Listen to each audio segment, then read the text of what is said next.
नमस्कार दोस्तों, जय श्री कृष्णा, जय हनुमान, जय बागेश्वर धाम सरकार। राधे राधे सच्चे श्रद्धा से कमेंट में लिखें हर हर महादेव। राधे राधे देव के देव महादेव सदैव आप पर अपनी कृपा बनाए रखें। दोस्तों, प्राचीन काल से ही हिंदू धर्म में भगवान की मूर्तियों को बहुत ही अधिक महत्व दिया जाता है। घर में मूर्तियों को रखना और उनकी विधि विधान से पूजा करना मनुष्य के मन को शुद्ध करता है।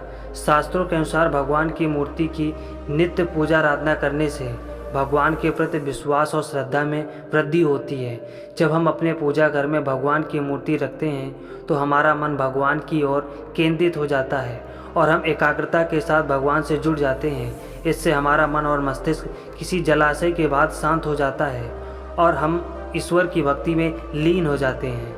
लेकिन दोस्तों, पूजा घर में देवी देवताओं की मूर्तियों को रखने के भी महत्वपूर्ण नियम होते हैं। शास्त्रों में पूजा घर में देवी देवताओं की मूर्तियों को रखने की और उनकी पूजा करने की विधि बताई गई है। दोस्तों, वास्तु घर में देवताओं के अलावा अन्य मूर्तियां रखना आदि प्रकार की छोटी छोटी गलतियों के कारण भी हमारे घर में नकारात्मक ऊर्जा का संचार होता है। नियमों का पालन न करने के कारण हमारे द्वारा की गई पूजा भी व्यर्थ हो जाती है। शास्त्रों के अनुसार कुछ देवी देवताओं की मूर्तियों को पूजा घर में नहीं रखना चाहिए, क्योंकि इन देवताओं की पूजा की विधि बहुत ही कठिन होती है और उनकी पूजा करते समय कठोर नियमों का पालन करना पड़ता है जो साधारण मनुष्य नहीं कर पाते। इस कारण से शास्त्रों में कुछ मूर्तियों को घर में रखने से मना किया गया है। कुछ लोग जाने अनजाने में इन मूर्तियों को पूजा घर में लाकर रख देते हैं, जिसका अशुभ प्रभाव उनके जीवन पर पड़ता है।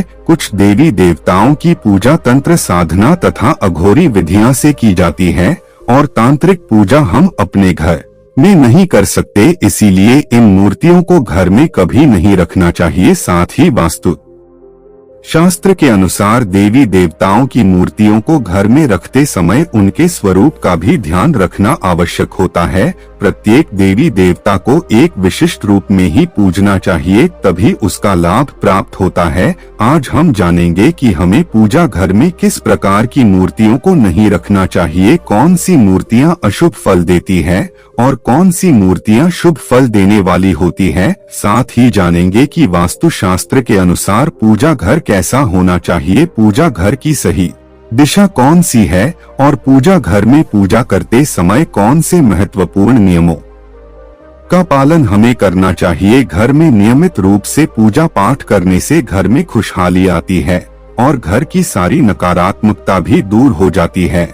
लेकिन यह तभी संभव है जब हमारे घर में रखा हुआ हमारा मंदिर वास्तु शास्त्र के अनुसार सही दिशा में और सही तरीके से रखा गया हो। यदि मंदिर की दिशा गलत है तो हमारे जीवन और घर परिवार पर इसका विपरीत प्रभाव पड़ता है। चलिए जान लेते हैं वास्तु शास्त्र के अनुसार पूजा घर कैसा होना चाहिए, पूजा घर में मूर्तियों की स्थापना कैसे करनी चाहिए और कौन सी मूर्तियां पूजा घर में नहीं रखनी चाहिए।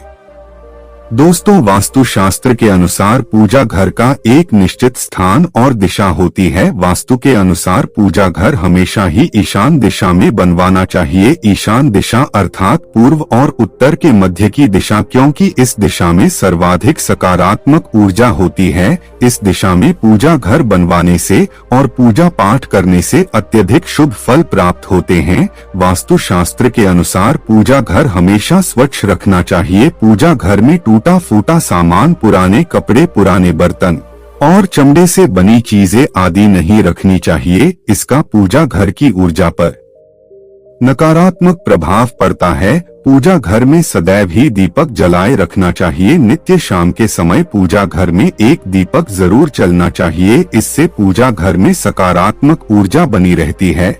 जिस स्थान पर पूजा घर होता है उस स्थान पर बिना स्नान किए नहीं जाना चाहिए और मंदिर को बिना स्नान किए कभी स्पर्श नहीं करना चाहिए। चंद्र ग्रहण और सूर्य ग्रहण के समय मंदिर को किसी वस्त्र से ढक कर रखना चाहिए। इससे पूजा घर की पवित्रता बनी रहे। दोस्तों, माता लक्ष्मी की मूर्ति घर में होना बहुत ही आवश्यक होता है। महालक्ष्मी धन संपत्ति और सुख समृद्धि भी प्रदान करती है। जिस स्थान पर उनका वास होता है उस स्थान पर कभी दरिद्रता नहीं आती है। इसीलिए पूजा घर में मां लक्ष्मी की मूर्ति जरूर होनी चाहिए, लेकिन मां लक्ष्मी की मूर्ति रखते समय शास्त्रों के नियमों का पालन करना अत्यंत आवश्यक होता है। वास्तु शास्त्र के अनुसार पूजा घर में मां लक्ष्मी की मूर्ति सदैव ही बैठी हुई अवस्था में होनी चाहिए। पूजा घर में कभी भी मां लक्ष्मी की खड़ी हुई मूर्ति नहीं रखनी चाहिए। मां लक्ष्मी जी आप कमल पर विराजमान वाली मूर्ति जरूर लेकर आएं। अगर आप मां लक्ष्मी की मूर्ति के दोनों ओर हाथी की मूर्ति रख देते हैं, यह अत्यंत शुभ फल प्रदान करता है। साथ ही शास्त्रों के अनुसार मां लक्ष्मी का वास उसी स्थान पर होता है जिस स्थान पर भगवान विष्णु निवास करते हैं। इसीलिए अगर आप मां लक्ष्मी के साथ भगवान विष्णु जी की मूर्ति रखते हैं, यह अत्यंत लाभदायक होगा। मां लक्ष्मी की पूजा हमेशा ही भगवान विष्णु के साथ करनी चाहिए। हनुमान जी की मूर्ति दोस्तों, अक्सर हनुमान जी की मूर्ति रखने में लोगों के मन में असमंजस की स्थिति पैदा होती है कि पूजा घर में मूर्ति रखें यह ना रखें, लेकिन आपको बता दें कि पूजा घर में हनुमान जी की मूर्ति जरूर रखनी चाहिए। हनुमान जी संकटों का नाश करने वाले देवता है। घर में हनुमान जी हो तो किसी भी प्रकार का भय नहीं रहता है, बुरी शक्तियां घर में प्रवेश नहीं करती हैं। हनुमान जी की मूर्ति पूजा घर में होने से ग्रह दोष समाप्त होते हैं और कष्टों से मुक्ति मिलती है। अब जानते हैं वास्तु शास्त्र के अनुसार शिवलिंग और भगवान विष्णु की मूर्ति एक साथ नहीं रखनी चाहिए, क्योंकि दोनों की पूजा पद्धति में थोड़ी विविधता है। भगवान शिव पर तुलसी पत्र नहीं चढ़ाए जाते और भगवान विष्णु तुलसी पत्र के बिना किसी भी प्रकार का भोग स्वीकार नहीं करते। इसीलिए श्री हरि विष्णु और देवादि देव महादेव की मूर्तियां एक साथ नहीं रखनी चाहिए। आप अपने घर में किसी अन्य स्थान पर ब्रह्मा विष्णु और महेश की तस्वीर लगा सकते हैं, लेकिन पूजा घर में इन तीनों की मूर्तियां एक साथ नहीं रखनी चाहिए। शास्त्रों के अनुसार पूजा घर में ब्रह्मा देव की मूर्ति रखना वर्जित है। पूजा घर को नियमित रूप से स्वच्छ करते रहे ताकि पूजा घर का वातावरण पवित्र बना रहे। पूजा घर को कभी भी गंदा नहीं रखना चाहिए। अगर पूजा घर में नकारात्मक ऊर्जा होगी तो इसका असर संपूर्ण न परिवार पर पड़ेगा। अगर आपके पास अधिक समय नहीं है तो आप अपने पूजा घर में केवल एक ही मूर्ति रखें जो आपके आराध्य है। उम्मीद है आपको यह जानकारी अच्छी लगी होगी। आपको यह वीडियो कैसा लगा हमें कमेंट में जरूर बताएं और साथ ही सच्ची श्रद्धा से कमेंट में जरूर लिखें हर हर महादेव। राधे राधे। देवों के देव महादेव सदैव आप पर अपनी कृपा बनाए रखें। इस वीडियो को लाइक करें, अपने दोस्तों के साथ शेयर करें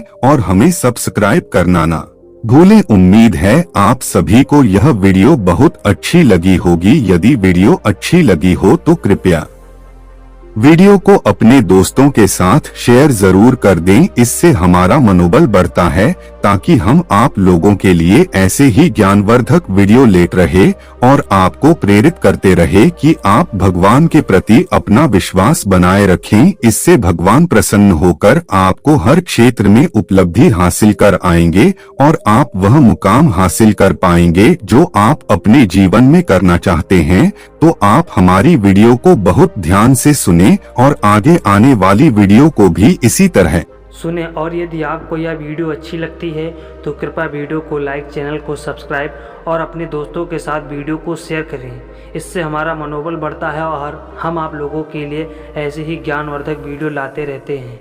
तो वीडियो देखने के लिए आप सभी लोगों का बहुत बहुत धन्यवाद।